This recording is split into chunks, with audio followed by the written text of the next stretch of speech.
At the beginning of the film, we see Julia and her partner, who are both scientists. They were experimenting in a snow-covered area for which they had to put bombs in the snowy water and make some explosions.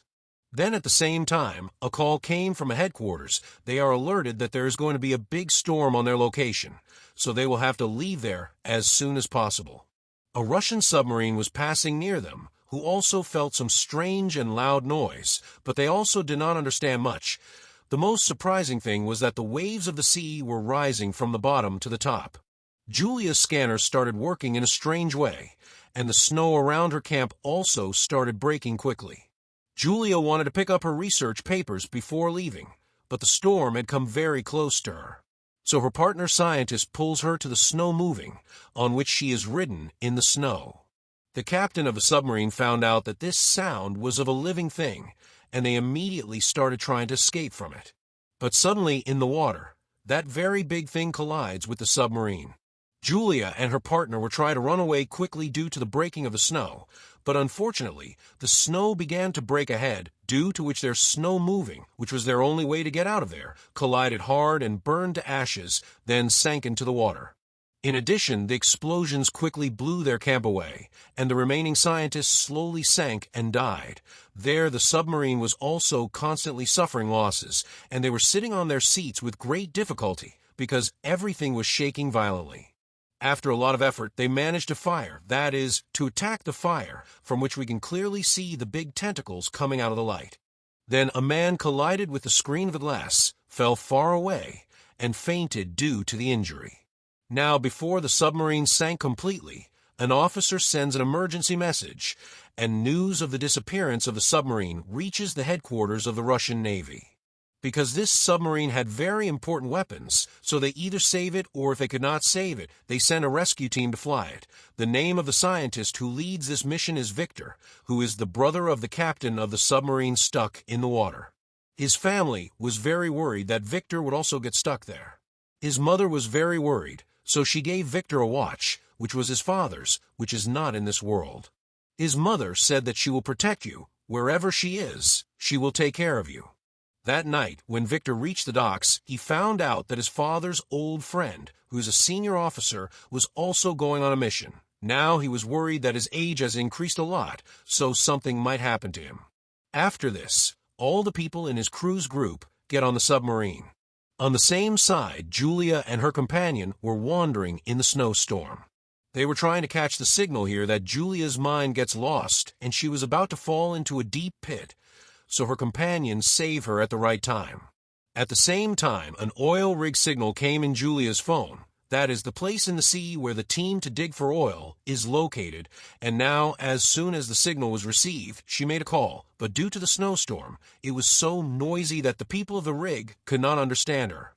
And in a little while, the signals went away, and the call was cut. Julia's companion was also very upset. He dropped a flare gun towards the sky and sat on the ground due to fatigue. The next morning, the submarine of Victor reached the place of the second submarine, where she was missing. After a lot of preparation, they get into the water.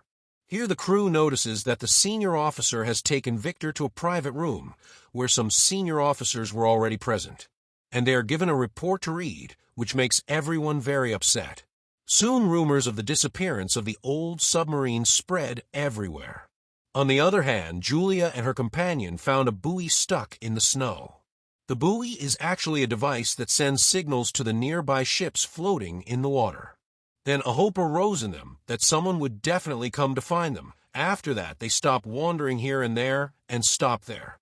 When the submarine got the buoy signal, both immediately started moving in the same direction, and the submarine suddenly a lot of whales started moving around the submarine, but the crew members also started trying to go down without hurting them. A whale accidentally collided with the screw head, which a senior officer told the crew to run the sonar, but Victor did not agree to it. Sonar is actually used to find things, communicate with each other, and create waves of sound. But when the sonar was activated, the whales went a little far, but as soon as they closed their eyes, they came back.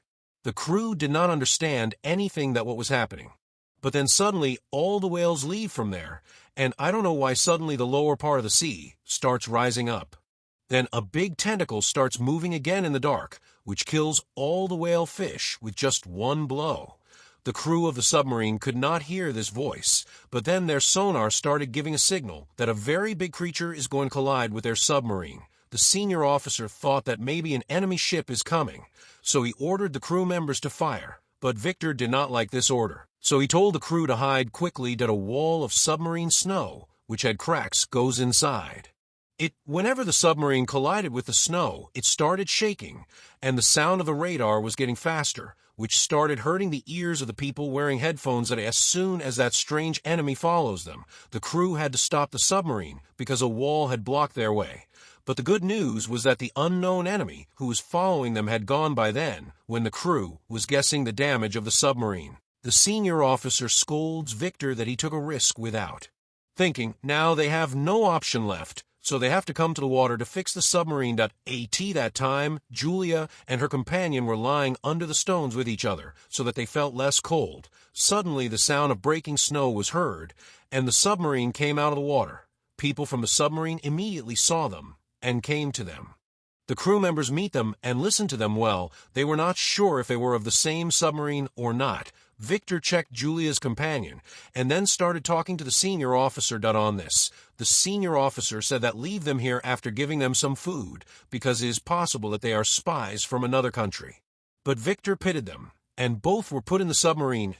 As soon as the repair work was completed, the submarine went back into the water, and they started searching near the buoy. After the medical checkup, Julia and her companion were given food. Then Victor showed them the map and asked them the location of their camp. He also asked if they had seen anything strange. Julia says that we had seen big explosions. Hearing this, Victor thinks that the explosions may be the reason why his brother's submarine sank. The whole crew started planning what to do next. Then the senior officer says that we should go back, because whatever was in the radar a while ago, that danger can come back. That is, the enemy. If we are attacked again, it will be difficult to send an emergency signal. But Victor was desperate to find his brother and orders him to take the submarine to Julia's camp. Then the senior officer takes Victor away and alerts him about the danger, and says that this is the second time when you have taken the wrong decision, that if this happens again, everything will be over. Victor explains to one of his companions that we have to hurry, because if someone is alive in the other submarine, then he will have less oxygen left, and we should reach him soon. Then Julia heard a strange voice, which makes her nervous, but then her companion calmed her down by saying that this is the voice of a listener who is looking for the other submarine. The search continued for some time, but then the radar shows that the strange enemy is following them again. Victor tells the crew to find a place to hide like before, but this time there was no such place around them. But then there is an oil rig nearby, so Victor thought that he could find a place to hide there. When the submarine was getting ready to come to the surface of the water, all the workers of the oil rig saw the big tentacles rising from the sea. Seeing whom, they fainted. They immediately set off the alarm while sensing the danger. And now, as soon as they see, the tentacles start attacking the rig, causing all the buildings to fall. Many places, there were also big explosions, many. Workers tried to run away in fear, but they had no place to go because the whole structure was breaking. As soon as the submarine contact with the rig breaks, Victor tried to see what was going on with the help of a telescope. When he saw the big tentacles destroying the rig, he was also very scared. He sent this whole view on the screen so that the whole crew can see who they are fighting, how big their enemy is. Now, when the rig is completely destroyed, the strange monster starts chasing the submarine again, after which they have to turn the submarine immediately. The senior officer started thinking that this is the third time Victor has made a mistake when he showed that big monster to the whole crew. That's why the senior officer says directly that now I will lead the team. He quickly said that leave 2 bombs. It was done in such a way that both the bombs went straight to the target. On this, the senior officer felt that the enemy is dead, and he said that, look, this is how it works. But then the color of his face flew away when an officer said that the enemy is still alive, which is now moving forward in more anger. Now another bomb was dropped, which caused another blast, which hit the target again, but was not enough to kill that big monster. The monster keeps chasing the submarine, and the senior officer is not able to do anything because of fear. Then Victor started leading the team again and said that run as fast as possible. They were saved from most of the monster's attacks, but a tentacle hit the submarine hard, which caused a lot of damage to the submarine, as well as a lot of injuries to the people working there. Victor also hit his head, and he starts feeling dizzy. Some computers have a short circuit, and a computer falls directly on a man, which makes him feel bad. The submarine starts sinking, and the monster takes advantage of this moment and attacks harder. Suddenly, there was a blast in the part of the missile. There was a lot of fire, after which the crew closed the ventilation there and sealed the area completely. The 7 people stopped there and tried to extinguish the fire with the help of the fire extinguisher cylinder. But the submarine started falling down with another powerful attack of the tentacle. The radar shows that the animal has surrounded them from all sides. When the crew looked carefully, they found out that the monster is a kraken, which is a very large form of octopus. Many stories have been written about the kraken in ancient times. Now that they had one last missile left, they would have to use it with a lot of thought. They started discussing what to do next. Then Victor said to take the submarine to the silent mode, because usually marine animals hunt with sounds, so the workers in the missile room are ordered to stop the extinguishing work, which increases the level of carbon dioxide and carbon monoxide there. The Kraken's voice was badly stuck in the ears of an officer, and the people in the missile room start thinking that we will die like this. But fortunately Victor's plan worked, and the Kraken went away from there. And they get back to their work, but by then the fire had spread so much that it was impossible to extinguish it with a small cylinder. Some people started burning with fire, and then Victor told everyone to empty that part. Whatever is burning, let it burn. Just save your life. When some officers were coming out of the fire area, they were badly injured, but the rest of the crew helped them to bring them to the door. And the last second, the door was closed so that the fire could not reach the rest of the parts, and the fire is finally extinguished by controlling the pressure in that room. After that, those who were still fine were given work, and those who were injured were sent to their rooms. Julia and her companion helped to treat their wounds, so that the crew started trusting them. Later, Victor asks his opinion from the crew that what should we do now? Everyone says that we should go back because we do not know anything about the location of the other submarine, and we do not have any security or protection to save ourselves from the Kraken.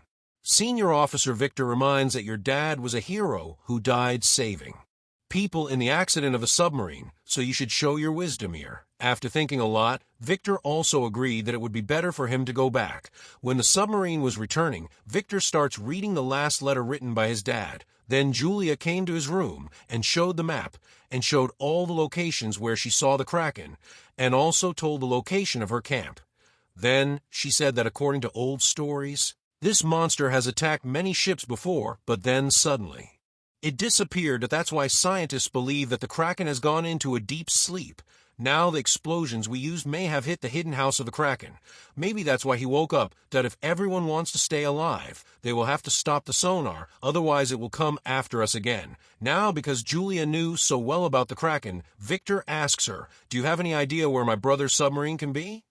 On this, Julia says that the Kraken pulls its prey and takes it to its home, and that place is located near their camp. Then an officer comes in, and their conversation stops in middle. The officer says that we have found a clue that people are alive there, which he says during the silent mode. I end this. Everyone hears that someone is knocking on some iron again and again. They track the signal and find it, and they find out that this voice is coming near Julia's camp. It was clear that some people are still alive in the other submarine. Victor called everyone and said that our soldiers are trapped in that submarine, standing between life and death, that if we don't save them, who will save them? Don't think that I just want to go there for my brother, that if any of you were there, I would have done the same for a man. After that, he ordered his companions to take the submarine to Julia's camp.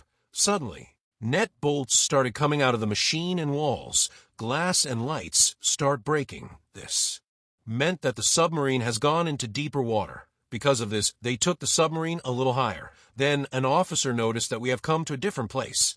Victor said that we should send a small submarine to see this place well. Now, because the pilot of the mini submarine was injured in the first attack, Victor says that I will go myself and the senior officer will lead the team until then.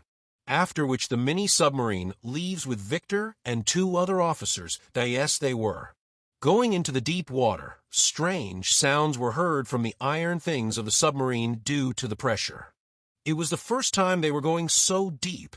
The pressure soon began to affect the submarine. So if they didn't get anything soon, they had to go back. Then they heard a voice from somewhere, and when they went to that place, they found that there were thousands of sunken ships. This means that Julia's theory and stories are absolutely true. That is, the Kraken has already attacked several ships and made them its prey. Now, they finally find the other submarine, and they check its damage. Where has the damage been? They saw that the next part of it is still absolutely fine. This means that some people may be hiding there. They tried to connect this mini submarine with the old submarine, but obviously it was very difficult to do this under so much pressure. But finally, after a lot of effort, they made a connection. Victor wore a diving suit that he wears while swimming, and with the help of this connection, he goes into the second submarine. When he opened the door, he was very happy to go inside, because his brother Alexander and the whole crew were alive. About this, he immediately told the main submarine. They all started celebrating happily. Now Victor sent as many people as could fit in the mini submarine. But it took 2 times to save everyone. That's why Victor decided that I will stay here with my brother. He put a tracker on the front of the submarine so that his location would not be lost. But then he remembered that the Kraken can also catch the signal. That's why that tracker was shut down. When the mini submarine left from there, the whole submarine shook hard for once, but did not fall down. Soon they reached the main submarine, and the treatment of the saved people is started. But the pilot who was driving the submarine was not able to go the second time. He was in bad condition. That's why Julia did not ask to help her partner, because he had worked in the submarine before. That's why he agrees. When the mini submarine left from there, then the senior officer sees in the radar that the Kraken has started to shake again. On the other hand, Victor and Alexander went to find those dangerous weapons that their seniors had asked for. They go to the destroyed area and take out the code from the safe. But when they tried to put the code in the computer, the system did not work. But Victor was not one of those who gave up. And after pressing many buttons at the same time, the computer finally turns on. He saw that this weapon could not be used again. He decided to go back to the submarine. But he was not able to go back to the submarine. So he decided to go back to the submarine. But he was not able to go back to the submarine. He saw that this weapon was still working. The mini submarine caught the signals coming out of these weapons and followed the signals and reached there. But everyone in the main submarine was scared because the Kraken had come very close to them. The crew quickly landed the submarine in the lower part of the sea and went into silent mode. The Kraken throws a big stone on the submarine, which damages that part, and water starts coming in. This makes everyone very scared. The mini submarine quickly reaches the location of Victor, but when it was moving forward, the tracker accidentally turned on. The Kraken was about to attack the main submarine, but as soon as it gets the tracker signal, it starts moving towards its cave. The senior officer ordered the crew to take advantage of this opportunity and go up. Meanwhile, Victor was trying to reach the mini submarine, which was shut down because of the Kraken's attack. When Alexander heard the sound of the mini submarine, he asked his crew to leave while he himself was waiting for his brother Victor. Finally, Victor reached the room with the weapons and started coding inside the missile while Alexander was coding in the computer. It took some time to load the weapons. Meanwhile, the Kraken found them. They were also mentally prepared for his attack. When his tentacles were revolving around the submarine, the 2 brothers talked to each other and apologized to each other for their old fights. The Kraken broke half of the submarine in a snap, but that part was already empty. The Kraken was about to attack again. Then the 2 brothers pressed the button together so that the weapons could be fired. Now the water was about to enter the submarine, so Victor quickly comes back to Alexander. Now the weapons were about to explode by themselves, so the 2 brothers try to get out quickly. The submarine was now sinking, and due to the strong waves, water was coming into the corridor, which separated the 2 brothers. Victor finds Alexander and sees his hand coming out of the water. Then he immediately grabbed his brother's hand and pulled him towards him, and finally Victor saves Alexander. The 2 brothers climbed the stairs into the submarine and closed the door so that the water could not enter. Now there are only 2 minutes left for the explosions, but the mini submarine was not able to launch. When they were going down due to joining the main submarine, Victor saw the emergency lever. As soon as he pulls it, the mini submarine separates from the second submarine, and now it starts coming out of there quickly. As there are blasts there due to the fast waves, their mini submarines start spinning, while in the main submarine, everyone was just waiting for their safety to come up. After a while, everyone's hopes began to break. They thought that perhaps those two brothers had died, and their faces hung with regret. But then some bubbles began to come in the water. It was the mini submarine that finally came up safely. Everyone starts celebrating that we all finally survived. And the bravery of both brothers is praised by the crew, led by Victor. Their mother was also waiting for them. And when she saw that both my sons have returned safely, her life was saved. Mother and son are very happy to meet each other. And with this, the story ends here.